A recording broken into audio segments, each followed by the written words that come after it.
আসসালামু আলাইকুম। দুপুর ২টার শীর্ষ সংবাদে স্বাগত জানাচ্ছি শাহনাজ পারভীন।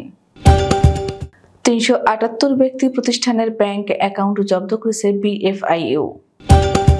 মির্জা ফখরুলের নেতৃত্বে ৬ সদস্যের প্রতিনিধি দল অংশ নিচ্ছেন জাতীয় ঐক্যমত্য কমিশনের বৈঠকে। রোববার শুরু হচ্ছে ৩ দিনের ডিসি সম্মেলন। সাভারে শেখ হাসিনা সহ ১৫০০ জনের বিরুদ্ধে মামলা। জিয়াউর রহমানের প্রথম স্বাধীনতার ঘোষণা দিয়েছিলেন কবি হাসান হাফিজ। আওয়ামী লীগ নিষিদ্ধের দাবি আবার আলোচনায়। স্থানীয় নয়, অবশ্যই জাতীয় নির্বাচন আগে হতে হবে রিজভি। আমির হোসেন আমর সহকারী কালাম গ্রেফতার। আশুলিয়ায় গ্যাস সিলিন্ডার বিস্ফোরণ, একই পরিবারের ১১ জন দগ্ধ। ঢাকা মাওয়া এক্সপ্রেস ওয়েতে ৩ গাড়ির সংঘর্ষ, আহত ১২। ভারতের প্রতি বাড়তি শুল্ক চাপালেন ট্রাম্প, মোদির উপর খেপেছেন ভারতীয়রা। আরও ১১৯ অবৈধ ভারতীয় ফেরত পাঠিয়েছে আমেরিকা। এবং আস্ত নৌকা সহ যুবককে গিলে ফেলল তিমি, অতঃপর। শুনছিলেন শিরোনাম, এবার বিস্তারিত। গত বছরের ৫ আগস্ট থেকে জানুয়ারি পর্যন্ত ৩৭৮ ব্যক্তি প্রতিষ্ঠানের ২,০০০-এর বেশি ব্যাংক হিসাবে ১৬,০০০ কোটি টাকা জব্দ করেছে আর্থিক গোয়েন্দা বিভাগ, বাংলাদেশ ফাইন্যান্সিয়াল ইন্টেলিজেন্স ইউনিট। শনিবার এক প্রতিবেদনে এ তথ্য জানায় সংস্থাটি। দেশ থেকে অর্থ পাচার ঠেকাতে গত ৫ আগস্টের পর ব্যক্তি ও প্রতিষ্ঠানের ব্যাংক অ্যাকাউন্ট জব্দ করেছে বিএফআইইউ। জাতীয় ঐক্যমত্য কমিশনের বৈঠকে বিএনপি মহাসচিব মির্জা ফখরুল ইসলাম আলমগীরের নেতৃত্বে ৬ সদস্যের প্রতিনিধি দল অংশ নেবেন। শনিবার বিএনপির মিডিয়া সেলের পক্ষ থেকে এ তথ্য জানানো হয়েছে। মিডিয়া সেল সূত্র জানায়, মির্জা ফখরুল ছাড়াও বৈঠকে স্থায়ী কমিটির সদস্য ব্যারিস্টার জমির উদ্দিন সরকার, ডক্টর আব্দুল মঈন খান, নজরুল ইসলাম, আমির খসরু মাহমুদ চৌধুরী ও সালাউদ্দিন আহমেদের এ বৈঠকে অংশ নেওয়ার কথা রয়েছে। শুরু হচ্ছে ৩ দিনব্যাপী জেলা প্রশাসক সম্মেলন। রোববার সকাল 10:30টায় প্রধান উপদেষ্টা অধ্যাপক ডক্টর মোহাম্মদ ইউনূস নিজ কার্যালয়ের শাপলা হলে এ সম্মেলনের উদ্বোধন করবেন। ডিসি সম্মেলনে ৩ শতাধিক প্রস্তাব বাস্তবায়নের সুপারিশ মন্ত্রিপরিষদ বিভাগে পাঠানো হয়েছে। জেলা প্রশাসকদের পক্ষ থেকে এই প্রস্তাব ও সুপারিশ পাঠানো হয় বলে সংশ্লিষ্ট মন্ত্রণালয় সূত্রে জানা গেছে। এসব প্রস্তাবের মধ্যে নিজেদের ক্ষমতা বাড়ানোর পাশাপাশি জনস্বার্থ সংশ্লিষ্ট বিষয় রয়েছে। সাভারে বৈষম্য বিরোধী ছাত্র আন্দোলনের সময় হাসিবুর রহমান নামে এক মাদ্রাসা শিক্ষার্থীকে গুলি করে হত্যার অভিযোগে ক্ষমতাচ্যুত সাবেক প্রধানমন্ত্রী ও আওয়ামী লীগের সভাপতি শেখ হাসিনা সহ ১৫০৬ জনের বিরুদ্ধে সাভার মডেল থানায় হত্যা মামলা দায়ের করা হয়েছে। শুক্রবার রাতে নিহতের চাচা ফুয়াদ হোসেন বাদী হয়ে এই মামলা দায়ের করেন। সাভার মডেল থানার ভারপ্রাপ্ত কর্মকর্তা জুয়েল মিয়া বিষয়টি নিশ্চিত করেছেন।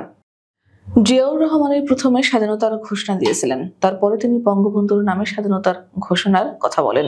তাই জিয়াউর রহমানই স্বাধীনতার ঘোষক। শুক্রবার সন্ধ্যায় নেত্রকোনা জেলা শহরের মোক্তারপাড়া এলাকার বকুলতলায় ২৮তম বসন্তকালীন সাহিত্য উৎসবে খালেক দাদ চৌধুরী সাহিত্য পুরস্কার গ্রহণের পর বক্তব্য দিতে গিয়ে এসব কথা বলেন জাতীয় প্রেস ক্লাবের ভারপ্রাপ্ত সভাপতি কবি হাসান হাফিজ। দল হিসেবে আওয়ামী লীগকে নিষিদ্ধ করার দাবি আবার সামনে এসেছে। ৬ মাসও ধরে দেশের রাজনৈতিক অঙ্গনে বিষয়টি নিয়ে নানা তর্ক বিতর্ক চলছে। এখন নতুন করে আওয়ামী লীগ নিষিদ্ধের দাবিতে সোচ্চার হয়েছেন জাতীয় নাগরিক কমিটি ও বৈষম্য বিরোধী ছাত্র আন্দোলনের নেতারা। অবশ্য তাদের কেউ কেউ আওয়ামী লীগের নিবন্ধন বাতিলেরও কথাও বলছেন। নির্বাচনের আগে আওয়ামী লীগের নিবন্ধন বাতিল না হলে জনগণের সামনে গভীর সংকট দেখছেন জাতীয় নাগরিক কমিটির আহ্বায়ক নাসির উদ্দিন পাটোয়ারি। তার মতে, কাজটি করতে না পারলে বাংলাদেশকে গৃহযুদ্ধের দিকে ঠেলে দেওয়া হবে। স্থানীয় নয়, অবশ্যই জাতীয় নির্বাচন আগে হতে হবে বলে মন্তব্য করেছেন বিএনপির সিনিয়র যুগ্ম মহাসচিব অ্যাডভোকেট রুহুল কবির রিজভী। তিনি বলেছেন, নির্বাচন প্রলম্বিত করলে অন্তর্বর্তীকালীন সরকার প্রশ্নবিদ্ধ হবে। শনিবার সকালে স্থপতি ইনস্টিটিউটের উদ্যোগে আয়োজিত গোলটেবিল বৈঠকে তিনি এসব কথা বলেন। রিজভী বলেন, শেষ ১৭ বছরে অবাধ, সুষ্ঠু এবং সর্বজনগ্রাহ্য যে নির্বাচন, সেই নির্বাচনের যে ভয়ঙ্কর পরিণতি আমরা দেখতে পেয়েছি, সেটি তো হওয়ার কথা ছিল না। ৯০ আন্দোলনের যে স্পিড ছিল, সেই স্পিড থেকে আবারও হোঁচট খেয়ে ব্রেক টেকিং হবে, সেটি তো কেউ প্রত্যাশা করেনি। শুধু ব্রেক টেকিং নয়, এমন দৃষ্টান্ত স্থাপিত হয়েছে বিগত ১৭ বছরে, সেটি তো বিস্ময়কর। আওয়ামী লীগের উপদেষ্টা পরিষদের সদস্য ও সাবেক সংসদ সদস্য আমির হোসেন আমুর ব্যক্তিগত সহকারী আবুল কালাম আজাদকে গ্রেপ্তার করেছে গোয়েন্দা পুলিশ। রাজাপুর থানার ভারপ্রাপ্ত কর্মকর্তা ইসমাইল হোসেন বিষয়টি নিশ্চিত করেছেন। তিনি বলেন, আবুল কালাম রাজাপুর থানার একাধিক মামলার এজাহারভুক্ত আসামি। এর আগে রাজধানী ঢাকা থেকে তাকে গ্রেপ্তার করে ডিবি পুলিশ। শুক্রবার দুপুরে তাকে ঝালকাঠি আদালতে পাঠানো হয়। ঢাকার আশুলিয়ায় গ্যাস সিলিন্ডার বিস্ফোরণে নারী শিশু সহ 11 জন দগ্ধ হয়েছে। গতকাল শুক্রবার রাত 9টার দিকে আশুলিয়ার এয়ারপুর ইউনিয়নের গুমাইল এলাকার আমজাদ ব্যাপারীর দোতলা বাড়িতে এ ঘটনা ঘটে। স্থানীয় হাসপাতালে প্রাথমিক চিকিৎসা দিয়ে উন্নত চিকিৎসার জন্য দগ্ধদের ঢাকার জাতীয় বার্ন ইনস্টিটিউটে পাঠানো হয়েছে। ঢাকা মাওয়া এক্সপ্রেসওয়েতে একটি বাসকে পেছনে থেকে আরেকটি বাস ধাক্কা দিলে সড়ক নিরাপত্তার টহল গাড়ি সহ 3 গাড়ির মধ্যে সংঘর্ষের ঘটনা ঘটে।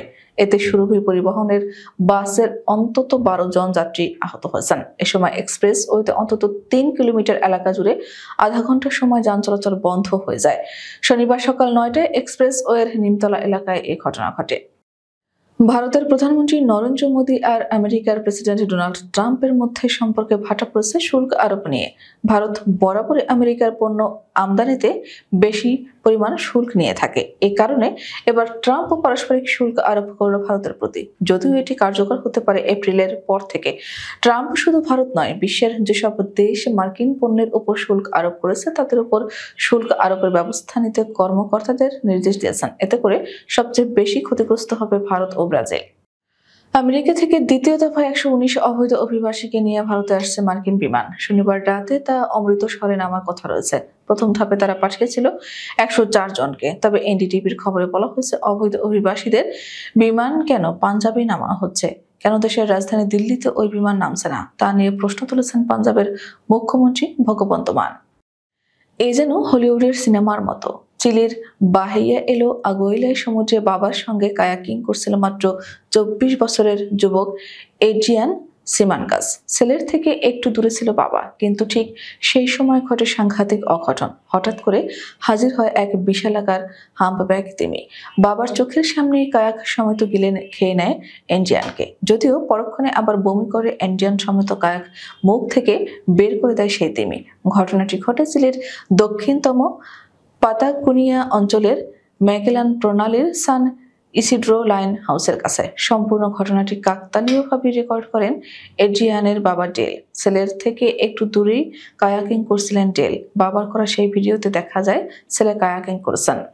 আমাদের পরবর্তী রাত 10টার শিশু সংবাদ দেখার আমন্ত্রণ জানিয়ে এখনকার মতো বিদায় নিচ্ছি। দর্শক, ভিডিওটি শেষ পর্যন্ত দেখার জন্য আপনাকে অসংখ্য ধন্যবাদ। নিত্য নতুন সংবাদ পেতে আমাদের ইউটিউব চ্যানেলটি সাবস্ক্রাইব করুন ও নিয়মিত নোটিফিকেশন পেতে বেল বাটনটি ক্লিক করুন এবং আমাদের ফেসবুক পেজটিতে লাইক করুন। এছাড়াও আমাদের ভিডিওতে লাইক দিয়ে শেয়ার করুন। আল্লাহ হাফেজ।